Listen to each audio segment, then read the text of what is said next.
What's up, you guys? Welcome back to the shop. I got an Exosister deck profile for you guys. I know I had Splight just featured on the channel, but we're gonna go different. We're gonna give you some nuns. So let's get into it.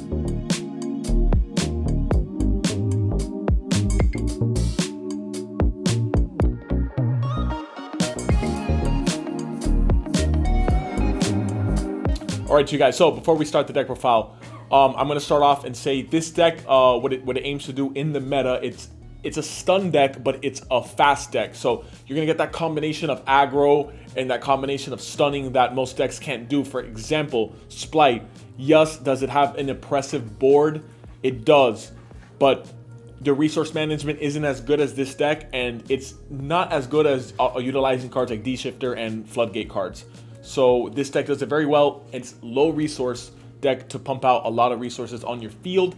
It's great for people that love anti-meta decks, and decks are a little bit more simpler to play, less combo eccentric, but it does a lot of things that you want decks to do in this exact format. We're in graveyard-based decks. So you're going to see a lot of cards that say if your opponent summons from the graveyard or cards on the field from the graveyard, you want to keep that in mind. It's very important when you are playing this deck.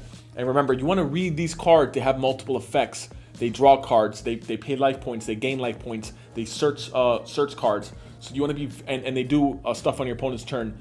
So this is a deck where if you can master and you don't brick, like every deck bricks, but if you don't brick, this deck can win a very big tournament. All right, so getting into it, my favorite card in this deck, Exosister Martha. We got that Starlight obviously here, beautiful card. Man, just I'm grateful to even pull the card. It's like, to pull a star, it's like 1 out of 3 cases. It's insane, it makes no sense. Crazy.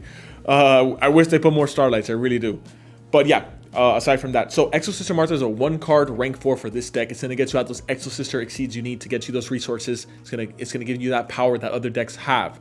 And right out of Power of the Elements, it's a great card in doing so. I really hope there's more Exosisters in the future to give this deck a little bit. It's really broken. It needs a little bit more of a boost. Maybe just another level 4 monster. Just food for thought. So Exosister Martha says if you have no monsters or you only control Xyz monsters, it's going to go ahead and summon in Ellis from the deck. And I'm going to show you Ellis right now. Just a quick view.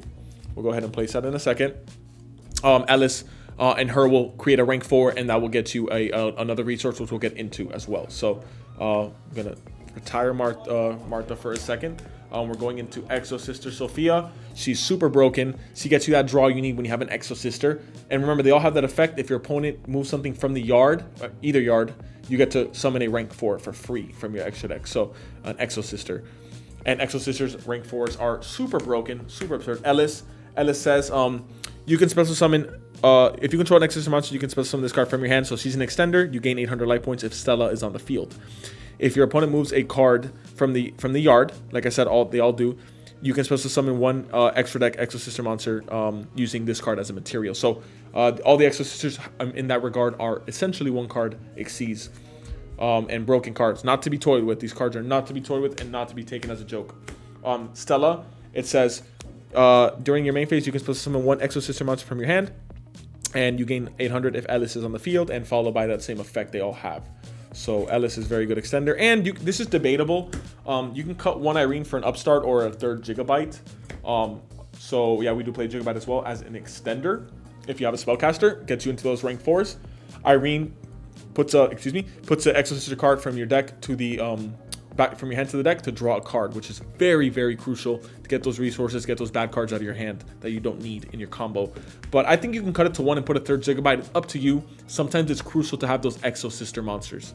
Because you do need Exosister monsters underneath your monsters to be able, your Xyz to be able to do stuff.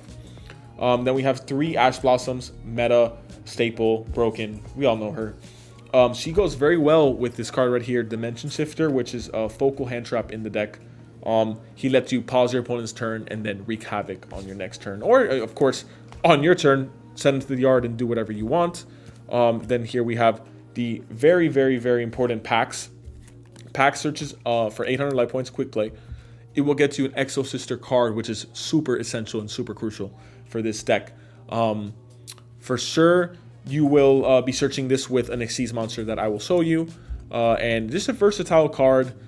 Gets you that card for any situation you need. I love this card. 800's a little bit expensive right now because you do get OTK'd easily, so you got to be careful how you use your packs.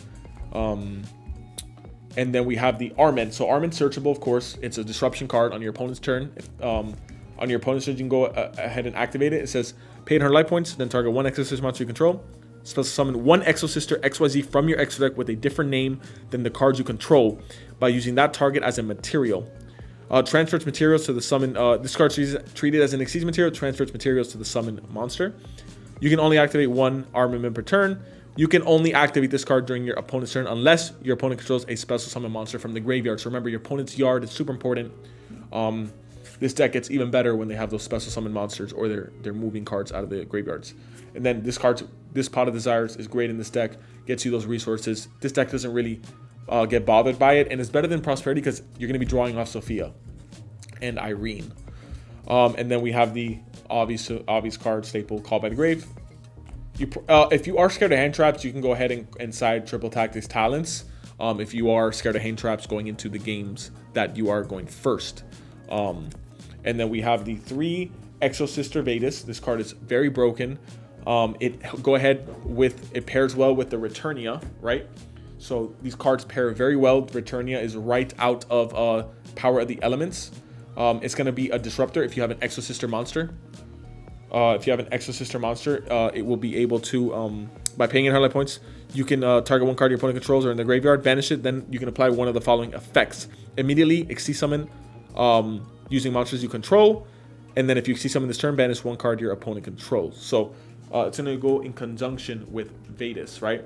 Vetus says you can summon 2 Exosisters from your deck as long as one mentions the other one. So very broken cards to use in conjunction, the main combo of the deck that your opponent's going to struggle with. And then we got some generic staples here. D-Barrier is very good in this deck. You kind of want to go ahead and maybe switch this out for Rivalry or goes in up to you, but this is more generic. Once your opponent places a card, you know what they're playing, hit them with this bad boy, and their turn should be over. And this deck likes those Floodgate type of cards. 3 Infinite Imperms, very versatile card. Like I said, they're good. Those trap cards are both versatile, but if you want to go ahead and switch them for goals and Rivalry, that's a very good thing. Very good thing I would recommend. And then going into the extra deck, the biggest reason to play this deck is the rank 4s are so broken. They're so broken, and we'll get into the first one, which is Mikaelis, my favorite one. What she does here is for 2 level 4 monsters, any level 4 monsters, you can go ahead and once per turn, you can detach one material from this card, add 1 Exosister spell and trap card from your deck to your hand. So it can get you packs, which packs can go ahead and get you another card, so a monster or a spell and trap. And then also, this card cannot be destroyed by battle with a monster special summon from the graveyard. That's all Exosisters that are Exceeds have that effect. You can only use each of the following effects per turn. If you control this card that was Exceed summoned this turn, quick effect, you can target 1 card your opponent controls in their graveyard. So super broken card. It helps banish cards on your opponent's turn. And give me 1 second. If you control this card that was Exceed, yeah. So that turn, the turn is summoned off the trap card, which is this trap card right here. Right, it's going to be a disruptor or the spell card, the Arment that we showed you. So, very important card. The best disruptor I feel in terms of versatility. We have here Caspatel, my second favorite card. Caspatel, I hope it gets foil one day. I hope Konami makes this a foil card. It reads, same as all of them, cannot be destroyed by battle with a monster, spell summon from the graveyard. When this card is Exceed summoned on your opponent's turn, it's going to go ahead and lock your opponent out of their graveyard. Neither player can special summon monsters from the graveyards for the rest of this turn, right? And then it says you can detach 1 card and search an Exosister monster from your deck to your hand. So super broken card here. I'm going to go ahead and get you what you're missing. So remember, you guys, keep this. These are the 2 focal points of the deck. Let's keep that in mind. And then the third focal point is Exosister Magnifica. She's going to go ahead and connect 2 level 4 monsters. It says 2 rank 4 Exosister monsters. This card can make a second attack during each battle phase. Once per turn, you can detach 1 material from this card. Quick effect, banish 1 card your opponent controls. When your opponent activates a card or effect, quick effect, you can return 1 Exceeds monster you own attached to this card to the extra deck. Then you can special summon that monster from your extra deck. So 2 forms of disruption in 1 card, and it can make 2 attacks. So as a bot sponsor, it doesn't get better than this. And then we have Gabrine, right? Gabrine doesn't do much. That's what she's a one-of. He says, quick effect, you can target one effect monster your opponent controls, negate its effects, and then you can attach one material for this card. Rest of turn, all keys monster you control gain 800. So she's pretty good. It's a one-of. You don't need a Sophio. A Sophio is, it says, if this card is Exosister and using Exosisters as material, neither player can activate card effects in the graveyard this turn. You can detach one material from this card, then target one monster your opponent controls, return it to the hand. So it's very versatile in locking the yard and, of course, bouncing a card as well. And then we're going to go ahead into the Zeus package. Very simple stuff. Please don't buy this card out, as Constellar Omega is very cheap right now, so pick them up. Watch out for those buyouts. This card alone will make a Zeus have 4 attachments because you'll put the M7 on top of it. Keep in mind, this deck does lock you in Exosister, so it would have to be in a combo that doesn't lock you out of Exosister. Watch out for that.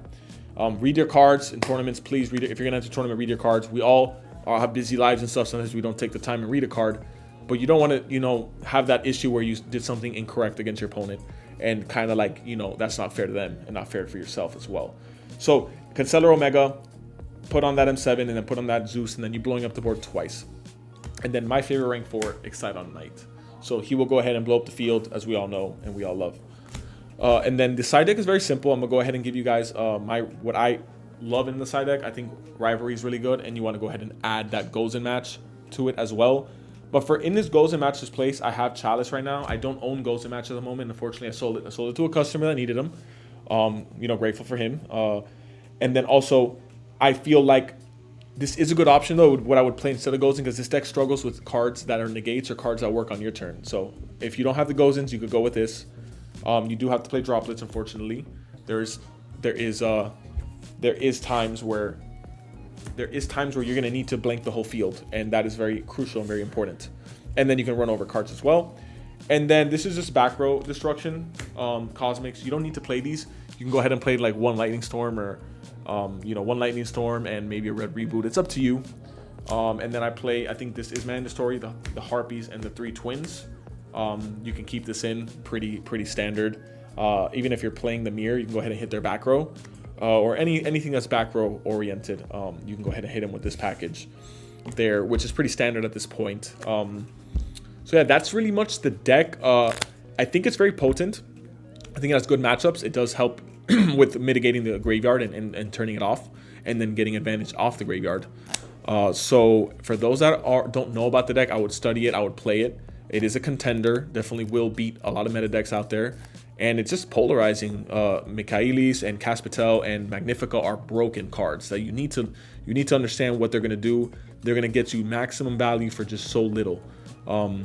And without Power of the Elements, we wouldn't have this deck. And, that set is just ridiculous, man. I think it's going to go to the moon. So if you haven't got Power of the Elements, remember to go to your local OTS, pick that up. Hopefully you choose me. All right, you guys, so we're going to show you a quick combo featuring Martha and Ellis. Ellis does not have to be Ellis. It could be Stella as well. But we're just going to go ahead and feature this for you guys. Just to give you an example, you will be ending on a Returnia and a Magnifica, okay? So very good form of disruption. So start off. We're going to go Martha into a Ellis, correct? Then we're going to make our Castel, very simple. Castel, effect. Castel will search a Sophia, right? We have not normal summoned, right? So you can go ahead and normal summon a Sophia, draw a free card. We'll go ahead and special summon our Ellis. Ellis will make our Michaelis. Michaelis will go ahead and search our Returnia, right? And simply put, we're going to just summon the Magnifica by combining these two in defense, and then we have our Returnia. So very simple combo here, nothing too crazy, nothing too complicated. The main focal point of the deck, of course, when you have it paired with like a Daedus, or remember we drew a free card, so we could get something else in that mix. We can pair with a Vadis. I'm going to just go over one card choice, which is the Gigabyte. Gigabyte, and I saw in the OCG some builds play it.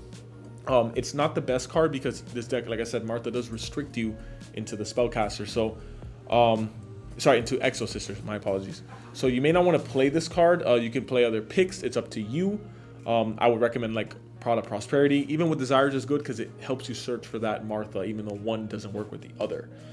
So That's just a little pick that I've seen people play. I do like it. When you don't do the Martha route, this card does come in handy. All right, you guys, so closing out. I think this deck is very, very potent, very powerful. Helps against those decks that are graveyard based, gets you those free resources, but it's good on its own without that. So that's very important to keep in mind. This deck is very good with floodgates because you get a lot of resources out of your monsters, and your floodgates are basically free because you're drawing cards, you're searching cards. So yeah, that being said, go to your local OTS, pick up the Grand Creator, pick up Power of the Elements. It's going to help you make these decks if you can get your hands on them, or simply get the singles. But I always recommend going to your local OTS shops, Target, Walmart, pick up those packs and pull those cards. And then yeah, all I can say is if you guys have any comments, any ideas for the deck, any tips, please comment down below. And yeah, I'm learning just as you guys are. I'm learning that Gigabyte probably isn't the best choice. I don't know what I would put in place so far, but if you guys have an idea, like I said, please comment. Please remember to sub, like. We do appreciate it a lot, because me myself I take some time to make these videos, and George, the producer, takes even more time than me. I will admit. My pride's a little bit hurt by that, but he takes a lot of time on these videos. He sacrifices a lot, so give him a shout out by subbing and liking. So appreciate you guys, and catch you on the next video.